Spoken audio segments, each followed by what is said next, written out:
to start with the right, then go to the left. Okay. So anytime you hear the sound, even if it's very, very faint, as long as you hear it, you press the button. Okay.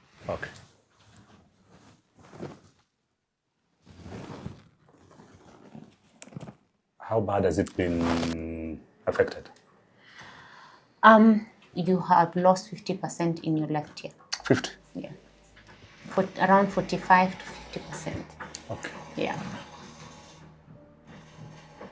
And it cannot be restored? No, it cannot be restored with medication or with surgery at this particular time. Let me ask you, when it gets to 100%, what happens?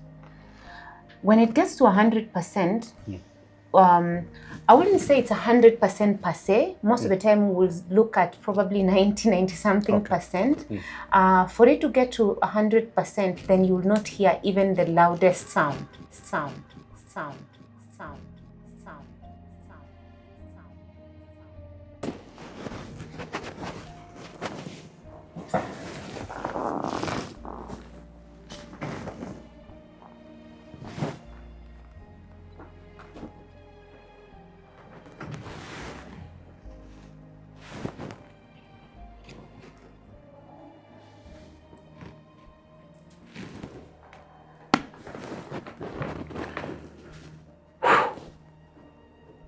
I have lived loud. Loud nasile mnasemanga tia loud meaning big life, big baller. Loud meaning sound. The last 22 years, my life has been surrounded with sound. Big sound. A studio, kwa events,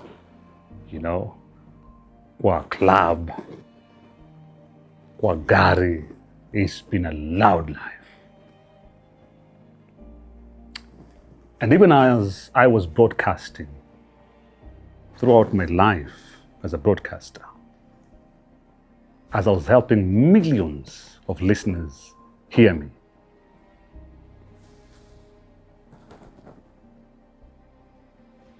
I didn't know that one day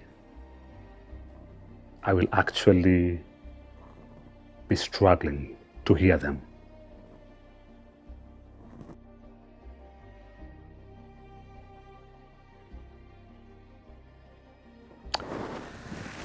Now let me tell you my story, and it starts way back from Mombasa. When I was a little boy, town inaitwa Chuda.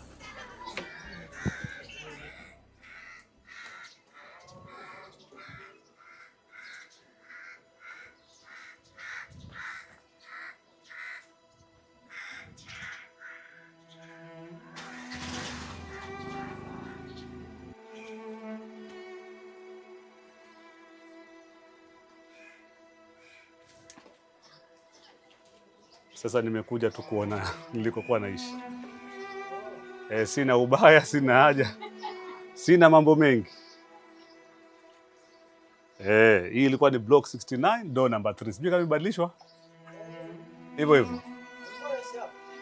Hapa ndipo nilikiishi nikiwa mtoto.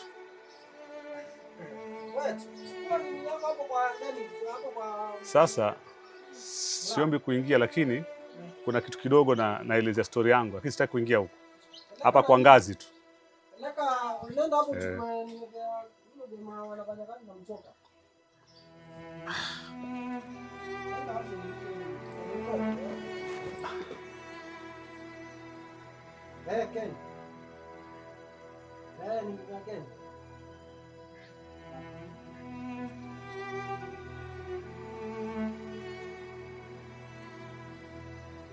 Every story has a beginning.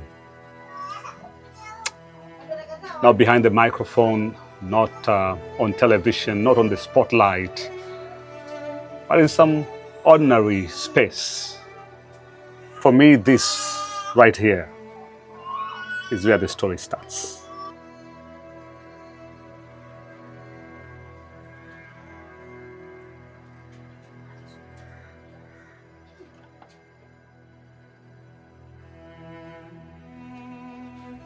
Huu ndo mtaa wangu, Mombasa, Chuda, block 69, door Number 3.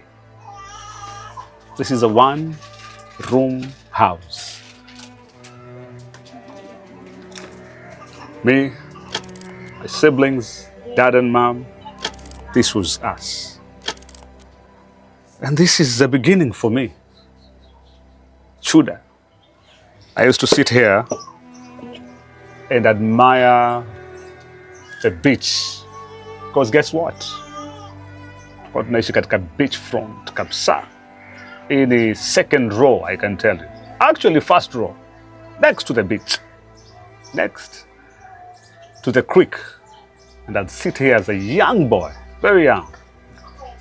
Around 2 years, 3 years, 5 years, 6 years. We lived here all the way. Mpaka nikafika miaka 15. This is where I was raised. When I sat here, I never knew. I never imagined.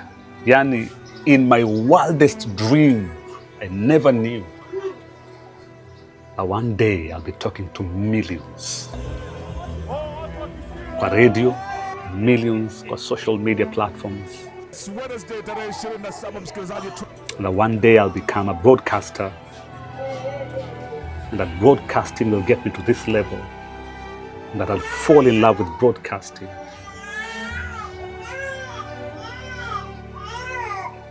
And that someday I'll need some hearing aids.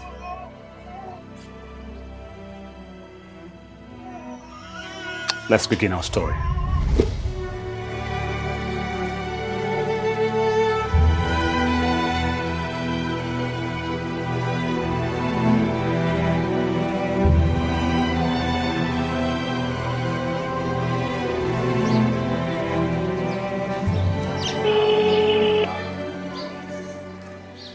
Kioko. Niambia Laki. Fiti mambo? Poa. Baada ya days. Safi sana. Uko wapi ndugu yangu? Uko mtaani? Niko Mombasa. So niko Chuda. Then I feel like, now that I'm here, let me go check out Baraka FM, where this whole story started. So guess who I called? I called my former colleague, Josephat Kioko. Alikuwa jamaa spoti moja hatari sana. Anakaa Mombasani. So yeah, I called Kioko. Changamwe huko ndio kwetu. Changamwe? Changamwe. Nimetaifisha mitaa.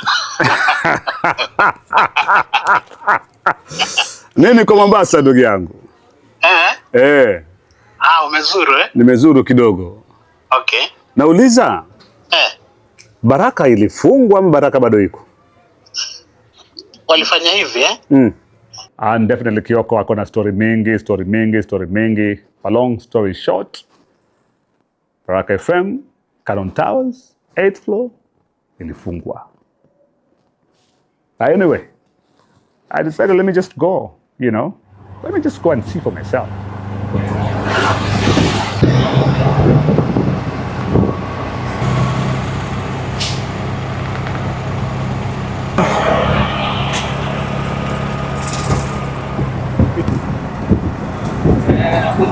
Mitango ilikuwa huko ndani. Tuk-tuk. Haina kelele sana kama masikio yangu yameharibika.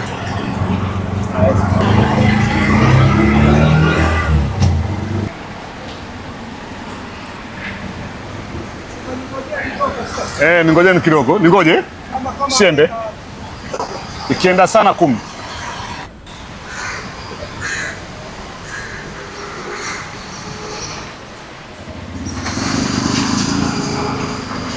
Vipi baba? Vipi? Mambo? Safi.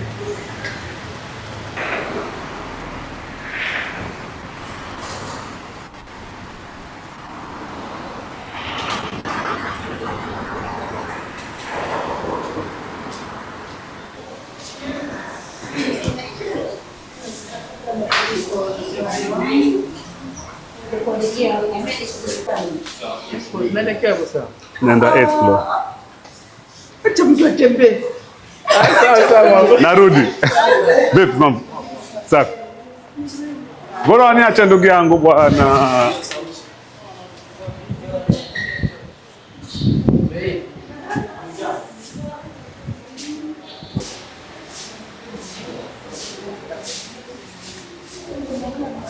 Yes, sasa. Nzuri sana. Kuna kitu Mungu ni mwema. siku zote.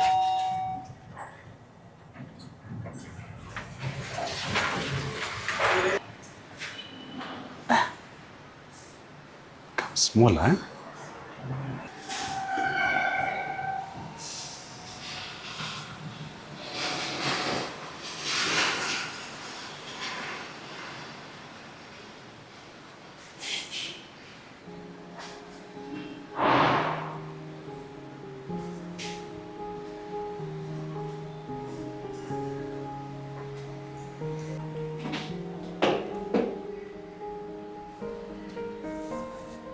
This is where it all started. Many years ago. I walked into this door carrying nothing but a dream. I was just a young boy. I wasn't famous. I wasn't experienced. I didn't even know that this is where I actually belong. But somebody gave me a chance. This station, radio, Baraka FM, gave me a chance. And that chance changed my life forever.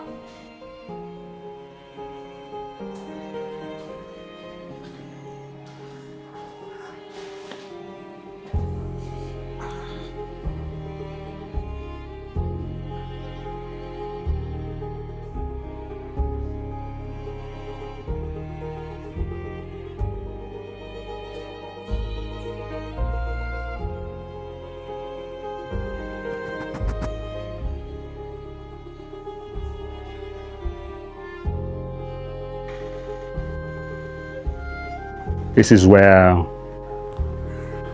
I started broadcasting. This is where I got an opportunity to go live for the very first time. Nakumbuka vizuri sana. My very first time. Ilikuwa ni news, by the way. So Baraka gave me an opportunity to explore. At Baraka, I remember nilipiga news, nikapiga show ya gospel, nikapiga sports news. It gave me an opportunity to even cover the Olympics. Nikaenda China, travel, nikaenda Australia. Gave me an opportunity again to go learn, study. Nikaenda Ujerumani, Bonn. It was so exciting. Broadcasting is exciting. It's so much fun. It is one thing I have loved with all my life. And this is it. Broadcast media.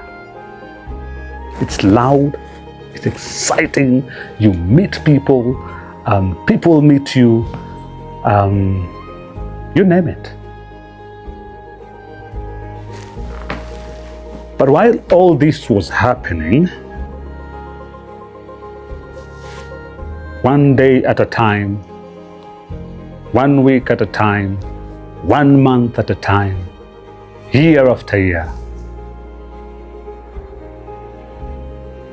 as I climbed the ladder from one step to the other, Toka Baraka FM to Radio Maisha, to Milele FM, to now Radio 47,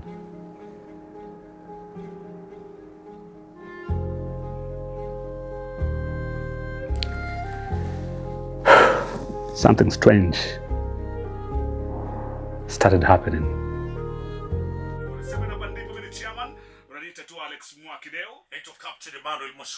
Captain Emmanuel Mwashumbe pale vile ikiwa ni 24 minutes tayari zimekatika tangu ifike mida ya saa 1 kamili saa za Afrika ya Mashariki. Kuna mtoto wa kike Mwashumbe ameshtuka Mwashumbe because ameshangaa, yani kila mahali akienda boyfriend wake anamwambia please naomba msinipite. Okay. Nambari yake ya simu ndio hii na yangu ndio hii. Wacha tumpigie simu mpenzi wake kutoka Embu. Ni Manueli, somo wako tunamtafuta. My name is Irene Mbaya. I'm the lead radio producer at Radio 47. I produce the breakfast show, which is Breakfast 47, hosted by Alex Mwakideu and Emmanuel Mwashumbe, an amazing team that I've worked with I've been on radio for the last 20 years, but I've worked with this team for the last, I would say, 15 or more. And the most interesting thing is that I have seen Alex go through the journey. We started at Radio Maisha, which I was there for 13 years, slightly before he left. And then he later joined us at Radio 47. And I have seen the journey of him and the struggles of hearing. Alex is an interesting person. Mtakuwa mmeketi naye hapa, unamwambia kitu hakusikii. So you would want to get pissed and think that this guy is actually not responding to what I am saying. And he's actually not refusing to respond. It's because he can't hear. Huyu jamaa ni dharau yuko nazo ama ni nini? Ndakupatia situations mbili, alafu nikakuja nika conclude kweli huyu jamaa yuko na shida ya masikio. Situation ya kwanza ni katika studio, sio mara moja ama mbili namwambia kitu, Alex, vipi bana, kuna commercial inafaa kurun ama kuna activation inafaa kufanyika.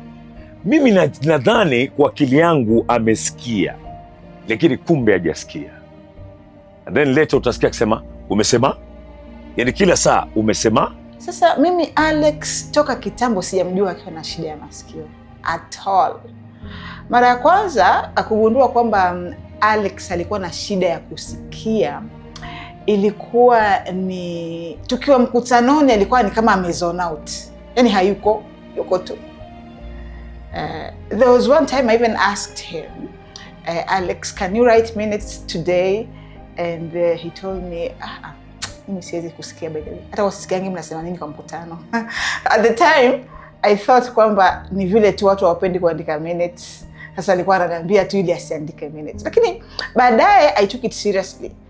Because alikuwa wakati mwingine akiulizwa swali tukiwa mkutanoni, atasema, hebu paza sauti, project your voice, sisikii. Sasa nilikuwa nashangaa ni sisi ndo sauti zetu zina shida ama ni Alex ndo ako na shida ya masikio. Nilianza kumchukua seriously by the way, wakati hata kuna siku alikosa kazi kwa sababu ya hiyo shida. And I would sit at home with my family, my wife, my children, and I started noticing a pattern.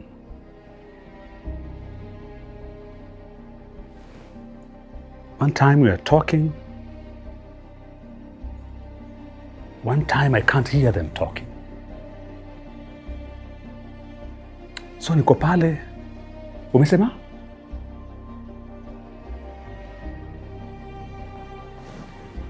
I'm brushing, and when I'm brushing and my wife is talking to me, I have to stop. Ndio nimsikie.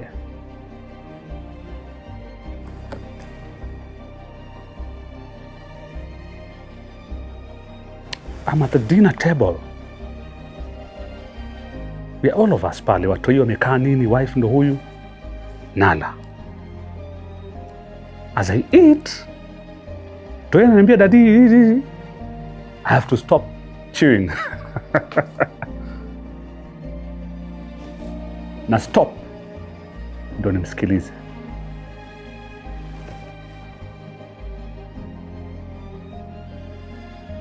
And slowly, watu yakaanza kuniambia, daddy, kwani usikii? My wife anauliza, babe, hausikii?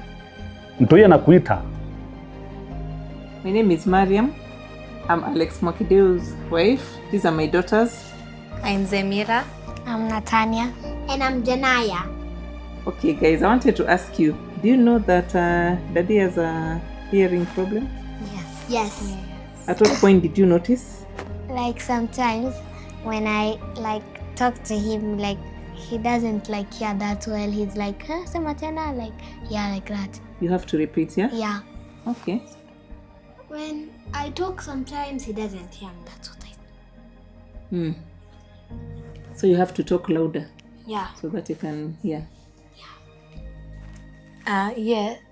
Sometimes when like I talk to him and he doesn't hear me, I think like he's ignoring me, but he doesn't hear me. As for me, I noticed, like maybe when we're watching a movie, like to decide sasa ni siku ya movie, sometimes he puts a lot of volume. Like hata alikuwa anaweka 100. So for me, niko like it's so noisy. Even the kids when they come, they're like, But hey, for it's so him- noisy. They but can't for stay him in the it's sitting room. comfortable. But for him, he's saying it's okay. At that point,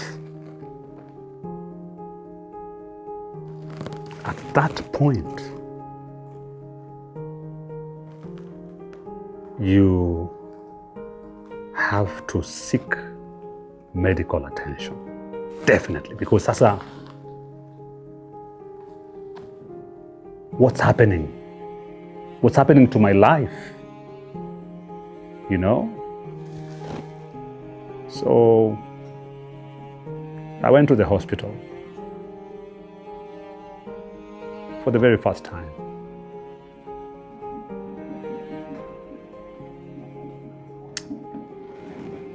And the first time I went there, I thought, maybe ni wax zimejaa kwa masikio. So there's like a procedure they do. So facial wax, nini. Actually, it feels much better, by the way, after that. And you're like, maybe that was the issue. Then you go back home. Same old. You're in a meeting once again. Same old.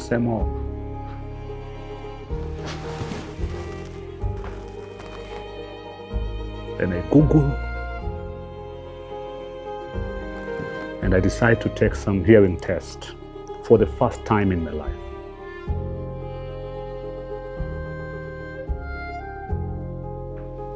And that's when it hits me.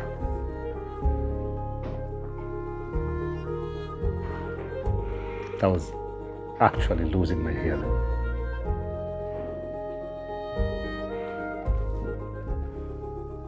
So the first hearing test wasn't so bad. But then 1 year later, I go for another one. And the report inazidi kuharibika. And a year later, I go for another one. And things keep on getting worse. And I decide to call a doctor friend of mine. He's an ENT doctor. His name is Alex. So I visit Alex.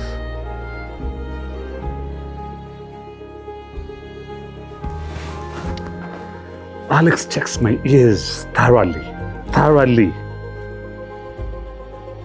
Like he checks kila kitu for the first time. Gives me something ya kuniambia hebu fanya hii, weka hii, sijui toa wax. So by the way, I'm one of those guys according to Alex, and he tells me mimi ni wale wase wax yangu ina build up haraka sana. So maybe I thought that could have been the issue, but then again, natoa wax, nasafisha masikio, so I go again. Another day, tunakutana tena. And it checks me out kila kitu. And it gives me a referral. It tells me, you probably need hearing aids.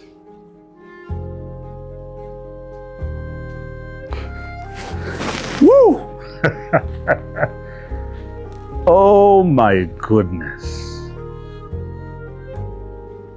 So now I need hearing aids? Yeah. So I visit Dr. Helen. Spark Audio after being referred to her by Dr. Alex.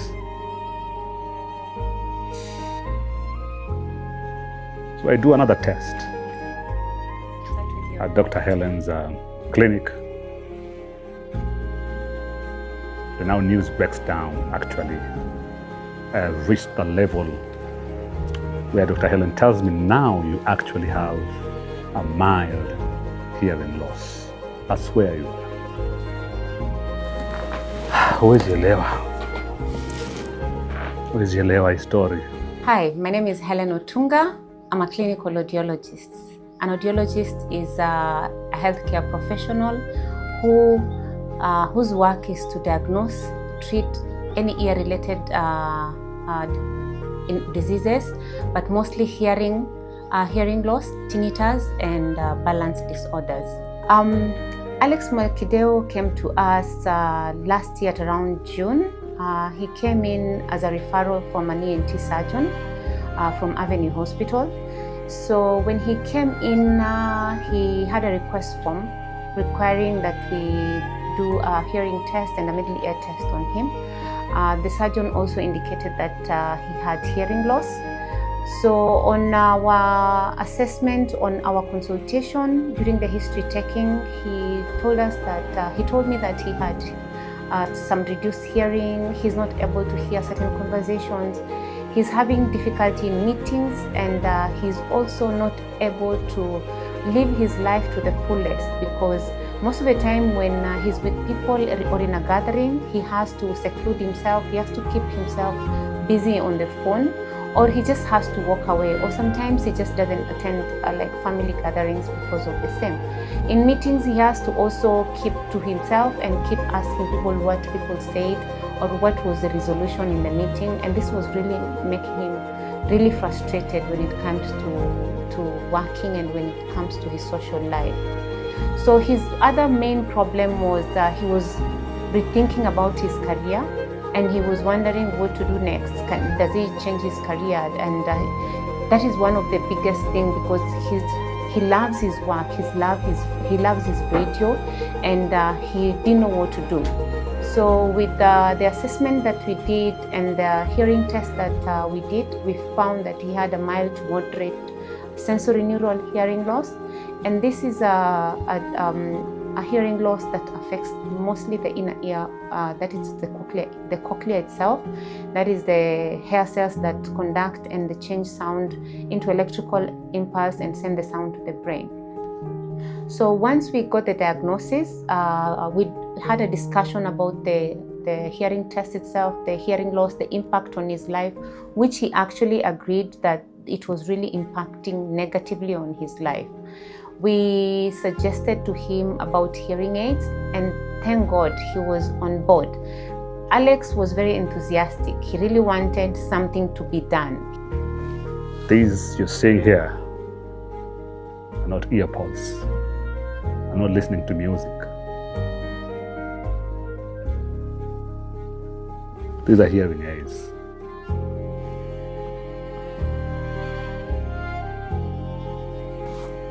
It's a bit too expensive. My goodness, these things are actually expensive. The ones I'm wearing right now usually cost 430,000.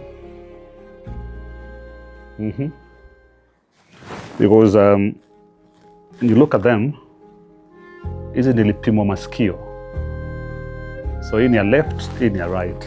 Nikizitoa baadaye nasikia fani. So nilipimwa masikio, alafu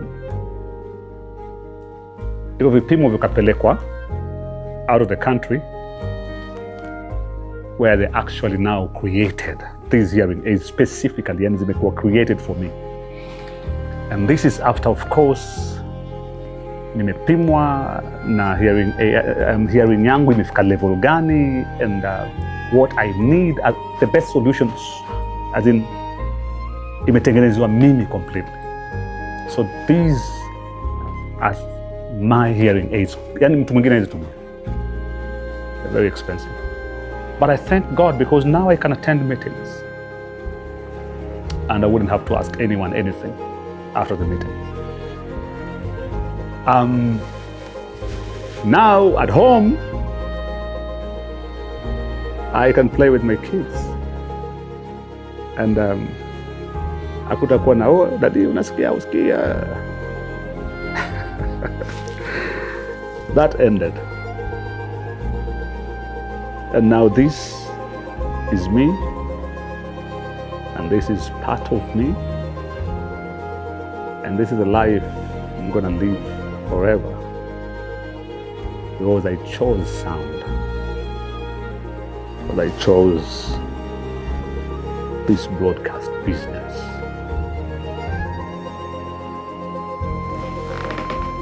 And if you were to give me an opportunity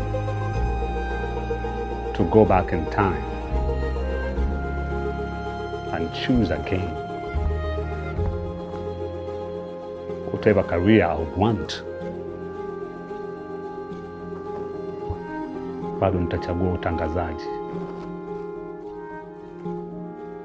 Broadcasting is me, and I am broadcasting, and this is my business. So hear me clearly. Take good care of yourself.